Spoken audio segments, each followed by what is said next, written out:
In this video, I want to talk about Kaizen. And when you use Kaizen, it means lots of small changes to get really big results. Now, Kaizen is a term from Japan, and it's Japanese for improvement. When used in the business sense and applied to the workplace, Kaizen refers to activities that continuously improve all functions and involve all employees, from the CEO to the assembly line workers. And it also applies to processes such as purchasing and logistics that cross organizational boundaries into the supply chain.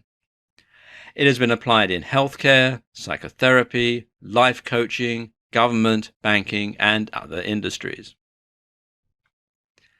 And the cycle of Kaizen activity can be defined like this: plan, do, check, act. And then one could also add rinse and repeat. This is also known as the Shewhart cycle, the Deming cycle, or PDCA. And basically it means that what you have are, well, there's basically two cycles to all this.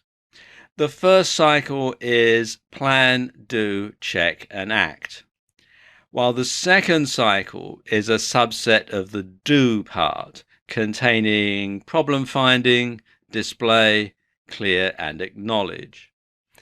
And these are part of the Kaizen method of quality control, and it's also used in what's come to known as the Toyota way. Now, the Toyota way, or the Toyota production system, is well known for Kaizen. And this is where all line personnel are expected to stop their moving production line in case of any abnormality, and, along with their supervisor, suggest an improvement to resolve the anomaly, which may initiate a Kaizen. So when something goes wrong, everybody stops, they all get together, solve the problem, and then they start up again using the new method. And it's a continuous improvement. If somebody can think of a better way of doing something, they test the hypothesis and then they act on it. And it's not like in a lot of companies where the boss tells you what to do and you do it, even though you might be able to see a better way, and the boss says, no, shut up and do as you're told. That's not the way that they do it. And of course, it obviously works better because Toyota is a very, very successful company. So how can you implement Kaizen into your life? Well, there are a few ways that you can do this.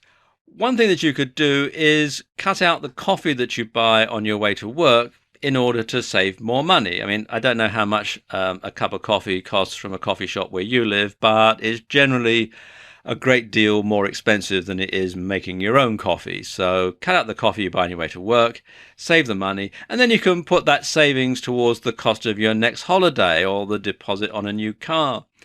And it's just a little bit of money put aside every day. But by this time next year, your next holiday could be paid for. So effectively, your holidays cost nothing, that sort of thing. Something else that you can do is go to bed 10 minutes earlier. Now, 10 minutes is nothing, but it's over an hour's more sleep every week. Or how about investing in a robotic lawnmower? Now, it's a small thing for sure, but it makes a big difference when it means that your lawn always looks tidy and you never have to waste time mowing it. Something else that you can do if you're a creative person and you write things, then writing your next book one chapter at a time, or even 1,000 words at a time.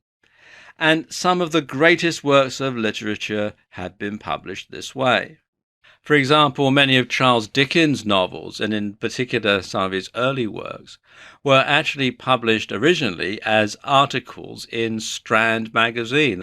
And once you start to implement Kaizen into your life, it becomes a virtuous circle where you find that you're doing positive improvements all the time.